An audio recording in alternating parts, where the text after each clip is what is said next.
जय हिंद, welcome to the Hunter Sahara. आज हम बात करने जा रहे हैं नेक्स्ट कंसेप्ट क्लास 10th का केमिस्ट्री का।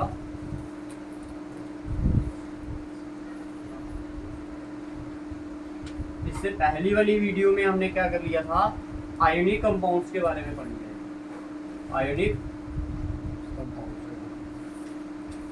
ठीक है, डेफिनेशंस भी क्लियर कर ली थी हमने इसमें, और इसमें क्या इनकी फॉर्मेशन भी कर ली थी, क्योंकि आयोनिक कंपाउंड। ठीक है, आज हमने जो पढ़ना है वो क्या है, प्रॉपर्टीज ऑफ आयोनिक कंपाउंड। इसकी प्रॉपर्टीज पढ़नी है, आयोनिक कंपाउंड की प्रॉपर्टीज के बारे में हमने। ठीक है, तो मैं एक बार फिर से थोड़ा सा रिकैप करवा देता हूँ कि आपको हमने पढ़ा क्या अभी तक। सबसे पहले हमने पढ़ा था इसमें क्या, आयोनिक बॉन्ड। क्या पढ़ा था, आयोनिक बॉन्ड।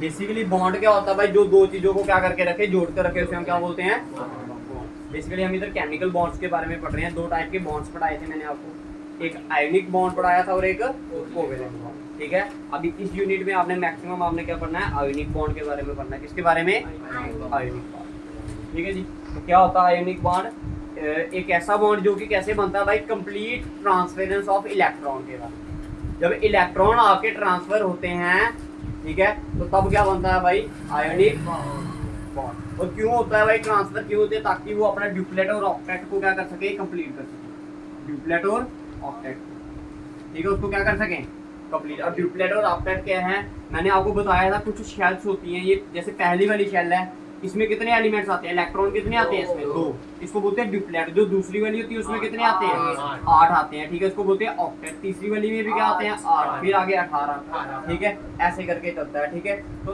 भाई अब ट्रांसफर क्यों होते हैं इलेक्ट्रॉन, ताकि वो अपना क्या बैलेंस शेल कर सके, आउटर मोस्ट शेल को क्या कर सके, बैलेंस। जैसे सोडियम है, सोडियम के देखो ये फुल होता है, ये वाला भी क्या होता है, फुल, लेकिन इस वाले में कितने होते हैं, एक होता है ना। सोडियम की इलेक्ट्रॉनिक कन्फिगरेशन क्या है, 281। अब देखो इसमें कितने होने चाहिए, एक की जगह पर 8 होने चाहिए थे ना, कितने होने चाहिए थे, 8, लेकिन कितने हैं इधर, 1। अभी ये बैलेंस है नहीं है, बैलेंस होने के लिए जहाँ तो वो 1 छोड़ दे, जहाँ 7 किसी से ले ले। अब इतनी तो ताकत है नहीं इसमें कि वो 7 किसी से खींच लेगा। अब ये क्या करना पड़ेगा, इसको एक क्या करना पड़ेगा, आपका लूज करना पड़ेगा। तो भाई यही क्या है, जब इलेक्ट्रॉन ये अपना ट्रांसफर कर देता है, जैसे क्लोरीन को इसने ट्रांसफर किया, क्लोरीन के पास आउटर मोस्ट में कितने हैं, 7। कितने हैं, 7, क्योंकि इलेक्ट्रॉनिक कन्फिगरेशन क्लोरीन की क्या होती है, 287।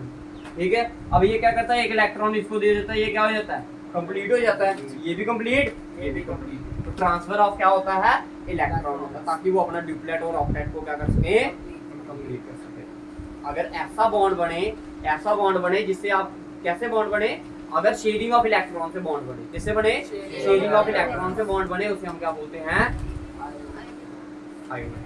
और ऐसे कंपाउंड जो आयोनिक बॉन्ड से बनते हैं उसे हम क्या बोलते हैं, आयोनिक कंपाउंड। Ionic compound. इसमें एक कांसेप्ट और पढ़ाया था आपको, इलेक्ट्रोकोवैलेंसी पढ़ाया था ना, ठीक है, पढ़ाया था। क्या होती है इलेक्ट्रोवैलेंसी, ठीक है, नंबर ऑफ इलेक्ट्रॉन जो कोई एक एलिमेंट क्या करता है, लूज या फिर गेन करता है, उसे हम बोलते हैं उसकी इलेक्ट्रो। जैसे इधर सोडियम ने 1 किया तो इसकी इलेक्ट्रोकोवैलेंसी कितनी हुई, +1। क्लोरीन की कितनी होगी, -1। समझ आ गया, समझ आ गया, ये उस दिन पढ़ाया था आपको मैंने। ठीक है, आज हमने पढ़ना है इनकी प्रॉपर्टीज के बारे में। किसके प्रॉपर्टीज के बारे में, इसके कुछ कंपाउंड्स के नाम भी बताए थे। जैसे मैंने बताया, सबसे मेन आपका NaCl, magnesium chloride, calcium chloride बताया था, लिथियम फ्लोराइड, पोटेशियम क्लोराइड, ये सारे के सारे क्या हैं, इसके आयोनिक कंपाउंड। इनकी फॉर्मेशन सभी की करवा दी है मैंने आपको। ठीक है, आज पढ़ेंगे इनकी प्रॉपर्टीज के बारे में। सबसे पहली प्रॉपर्टी पढ़ते हैं, इनका फिजिकल स्टेट कैसा होता है, ये फिजिकली कैसे दिखते हैं। फिजिकली ये आर सॉलिड इन स्टेट, ये कैसे होते हैं, सॉलिड होते हैं। क्या होते हैं ये, फिजिकल स्टेट कैसी होती है इनकी, they are solid in state. Physical state कैसी है इनकी, सॉलिड इन नेचर है। ठीक है, कैसे होते हैं ये, सॉलिड, क्रिस्टलीन सॉलिड होते हैं। ये कैसे होते हैं, क्रिस्टलीन। ठीक है, नमक देखा है ना, नमक वो किस नेचर का है, सॉलिड नेचर का है। किस नेचर का है, कभी नमक वाला पत्थर देखा आपने, हाँ देखिए ना। ठीक है, तो वो क्या है आपके भाई, ये क्रिस्टलीन सॉलिड्स हैं आपके, क्या है। और क्रिस्टलीन सॉलिड की एक प्रॉपर्टी होती है भाई, अब ये सॉलिड क्यों है? क्योंकि आयनिक बॉन्ड में क्या है? स्ट्रॉन्ग फोर्स है। वो जो इलेक्ट्रॉन्स को पकड़ के रखा, जो एटम्स को पकड़ के रखा, वो क्या है? उनके बीच में फोर्स क्या है? स्ट्रॉन्ग। क्या है? स्ट्रॉन्ग। इसलिए ये सॉलिड इन नेचर होते हैं भाई, हार्ड होते हैं, ठीक है। लेकिन ये क्या होते हैं? जब इस पे आप ज्यादा फोर्स डालोगे, लेकिन अगर इस पे आपने क्या किया?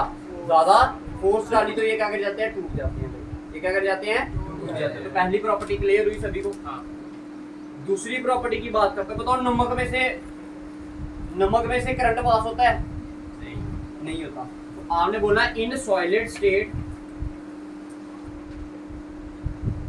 They do not conduct electricity.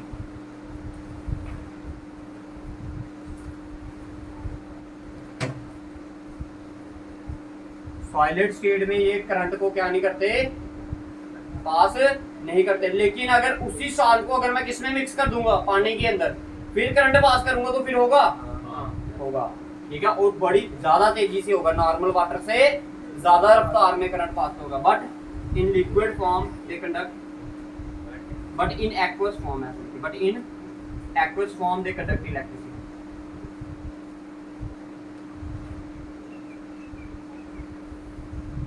Aqueous form में क्या करते हैं? करंट को। अच्छा बताइए, सॉलिबिलिटी की बात करें, घुलने की बात करें अगर इसकी, किसकी? सॉलिबिलिटी की बात करें, ठीक है। तो भाई ये क्या कर जाते हैं? पानी में मिक्स होते हैं। तो लिखो, they are soluble in water, they are soluble in water. अच्छा ये बताइए, अल्कोहल में ये सॉलेबल है? शराब में कभी नमक मिक्स होता है या नहीं होता? होता है या नहीं होता? भी दो विचार करो, प्रकट अपने को। होता है? होता है? हाँ। अब ये पूछने के लिए किसके पास जाना पड़ेगा?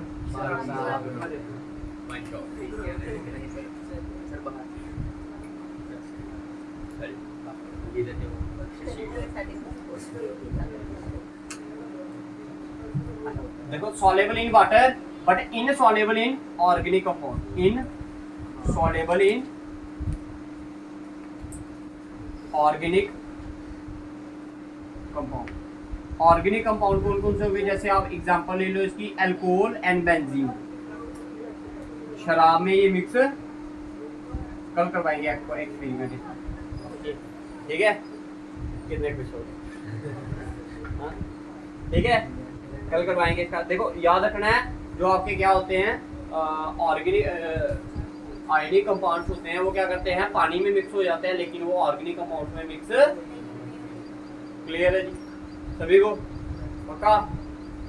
कितनी प्रॉपर्टी होगी? 3।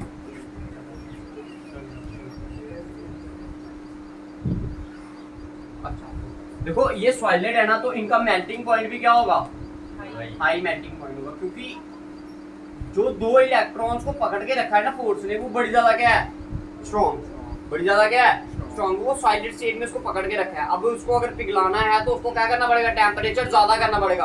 अगर टेम्परेचर ज्यादा करोगे तो उसका मेल्टिंग पॉइंट भी क्या कर जाएगा? बढ़ जाएगा। जिस तरह उसका मेल्टिंग पॉइंट हाई है, उसी तरह उसका बॉइलिंग पॉइंट भी क्या है? हाई है। तो these are the properties of. अब इसकी फ्लेम की अगर बात करें, अगर इसको जलाया जाए, अगर आयनिक कंपाउंड्स को जलाया जाए तो क्या शेप लेती है? गोल्डन कलर की शेप ले लेती है। किस कलर की? आज घर में जाके नमक को जलाना, मगर फ्लेम के अंदर। किसके अंदर? फ्लेम के अंदर। फिर मेरे को कल आके बताना कि उसका कलर क्या था। ठीक है जी, समझ आया? लगे पता? तो ये क्या थी? कुछ प्रॉपर्टीज थी किसकी? आयोनिक कंपाउंड्स की, ठीक है। इसके बाद का जो कंसेप्ट है वो क्या है आपका? How do metal occur in nature. कि मेटल जो है वो नेचर में हमें कैसे मिलती है? मेटल जो है वो हमें नेचर में कैसे? ठीक है, तो लिखिए नेक्स्ट टॉपिक आप, how do metal occur in nature.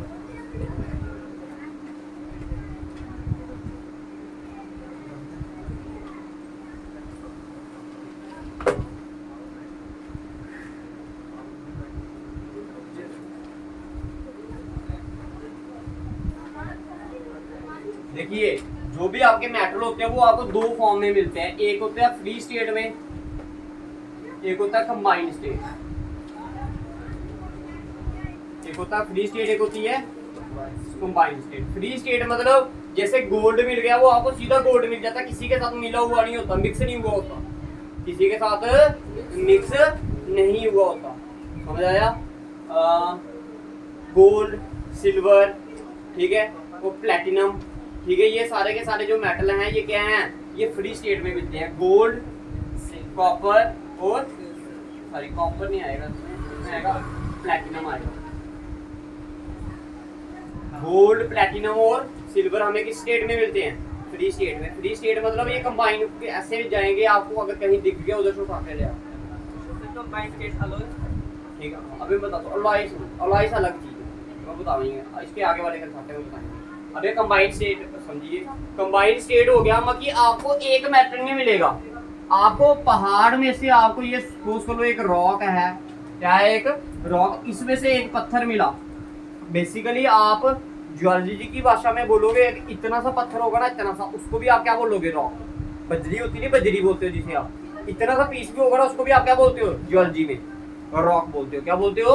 Rock. तो जब आप इसमें से क्या निकालते हो, पीसीस निकालते हो, तो वो देखते हो कि किस पीस का है, मतलब वो अब अगर आयरन होगा, आयरन के साथ और भी कुछ क्या मिले होंगे, एलिमेंट्स होंगे उसके साथ, एक अकेला आयरन नहीं होगा, उसको फिर बाद में तोड़ना पड़ता है, तोड़कर फिर उसको किसी प्रोसेस के साथ क्या करना पड़ता है, बाहर निकालना पड़ता है।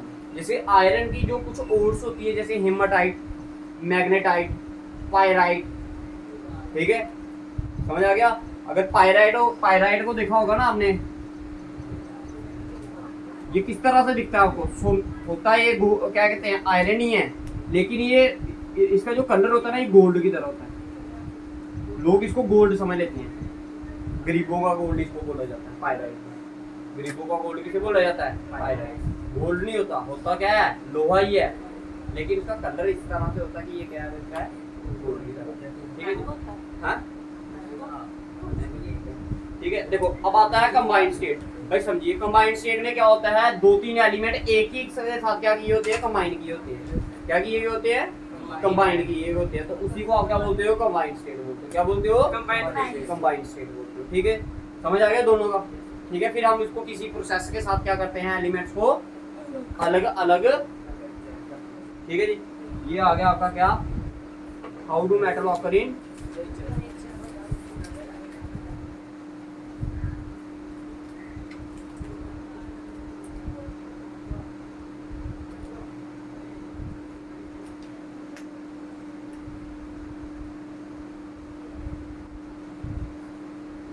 ठीक है। इसके बाद आता है मिनरल। क्या होते हैं? क्या मिनरल्स? देखो डेफिनेशन लिखो, देखो elementary state,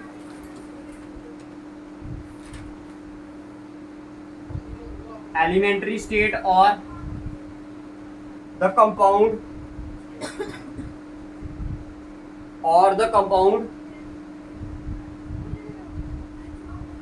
in which the metal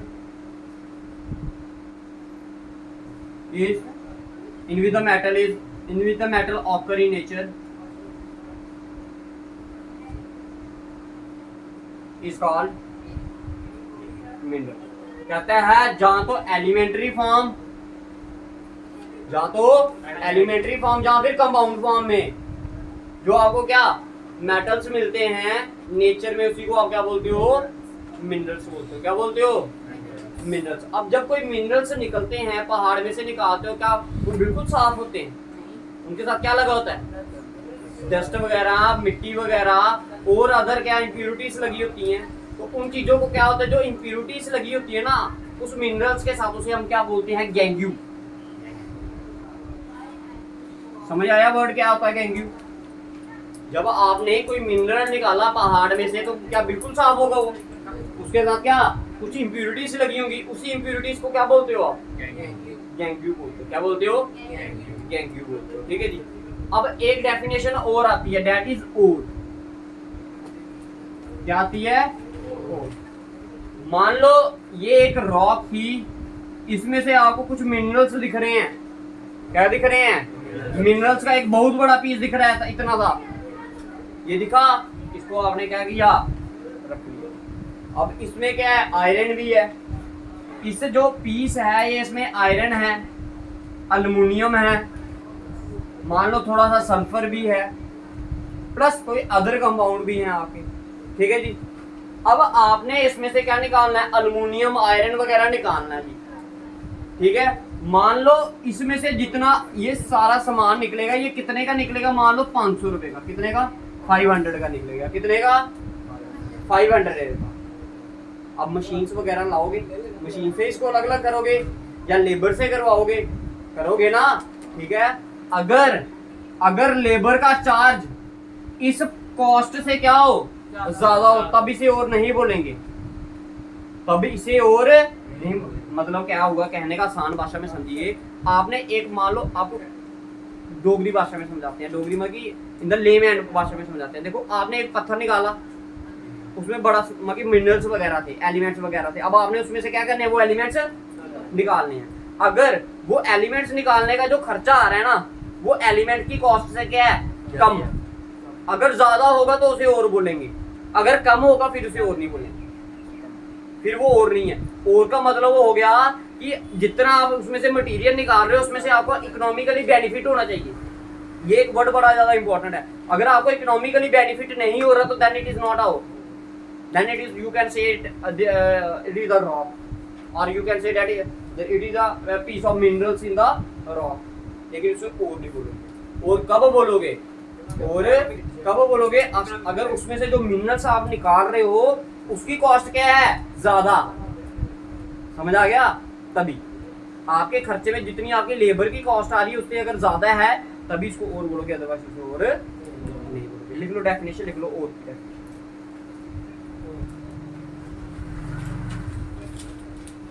लिखो the mineral from which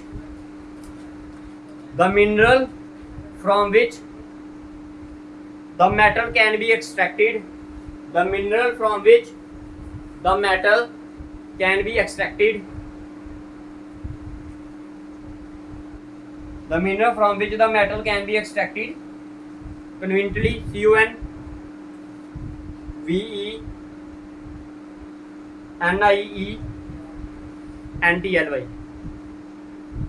CONVENIENTLY, conveniently and economically is called ore।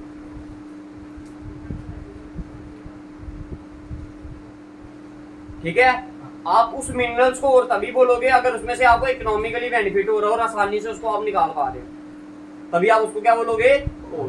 तो आप ये मतलब हुआ कि सारे के सारे मिनरल क्या होते हैं, देखो सारी की सारी, लिखो एक नोट पॉइंट लिखो इसके नीचे, देखो all ore are mineral but all mineral are, क्यों नहीं है, क्योंकि उस मिनरल में से आप इकोनॉमिकली क्या नहीं निकाल सकते, मेटल्स नहीं निकाल सकते, but all minerals are not. बताइए क्लियर है, तो कंसेप्ट समझ आ रहे हैं भाई, ठीक है। अब कुछ ओर्स के नाम लिखवा देता हूं मैं आपको, लिखिए ओर्स, लिखो आयरन की, लिखो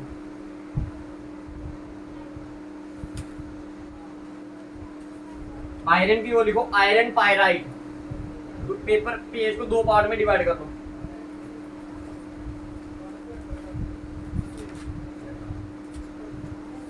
आयरन की ओर का नाम लिखिए आयरन पायराइट,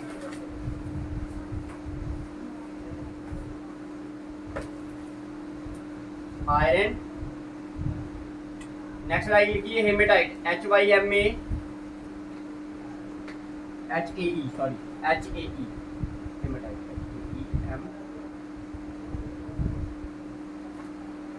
हेमेटाइट, ठीक है। उसके बाद लिखिए मैग्नेटाइट,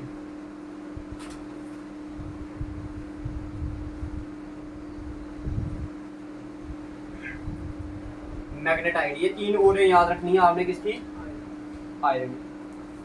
कैल्शियम की लिखिए, कैल्शियम की ओर लिखिए डोलोमाइट,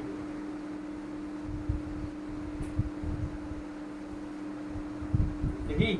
अल्युमिनियम की लिखिए, बड़ी बार पेपर में पूछते हैं बॉक्साइट, ये मोस्ट इंपॉर्टेंट ओर है, ठीक है। एल्युमिनियम की।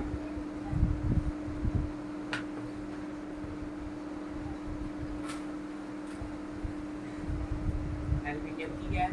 बॉक्साइट। ये सिल्वर की है, आर्जेंटाइट, ठीक है। Sir silver glass. हाँ सिल्वर ग्लैंस, इसका ये नाम दिया सिल्वर ग्लैंस, ठीक है। लेड की लिखी है, इंपॉर्टेंट है भाई, पेपर में पूछी जाने वाली है। लेड का सिंबल होता है पीबी और इसकी ओर का नाम है गैलिना। हाँ जी। उसके बाद लिखिए मरकरी, मरकरी की ओर का नाम लिखिए चिन्नावार।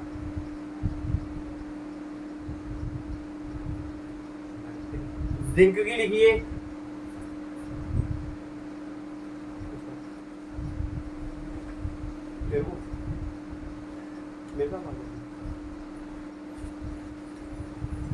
उतारिए, ठीक है।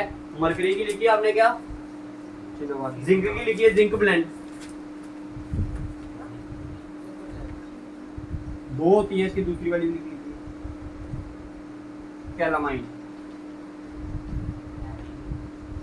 ये जिंक की हैं दोनों, नाम याद रखना, पेपर में आपको पूछ सकते हैं भाई डायरेक्ट, ठीक है।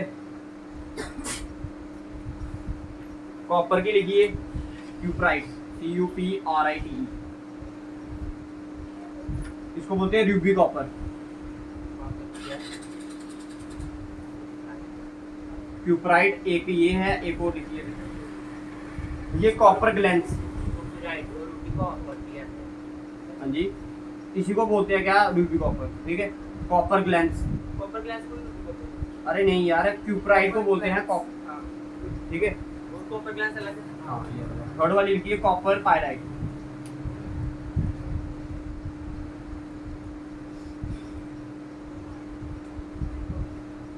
सोडियम की लिखिए रॉक साल्ट, सोडियम की है रॉक सॉल्ट। रॉक सॉल्ट को ही आप क्या बोलते हो, सोडियम क्लोराइड बोलते हो, ठीक है। इसके नेक्स्ट टॉपिक आपका एक्सट्रैक्शन ऑफ मेटल। अब अगर आपको लगा कि भाई इसमें से हमें ज्यादा बेनिफिट होगा, इसमें से हम अगर मिनरल्स में से हम ये क्या कर रहे हैं, मेटल्स निकाल रहे हैं, तो then it is known as ore, उस मिनरल को आप क्या बोलोगे, और। अब डिफरेंट प्रोसेसेस होते हैं आपके उस मेटल को निकालने के लिए, तो वो आपको पढ़ाया जाएगा नेक्स्ट, ठीक है जी। आज की क्लास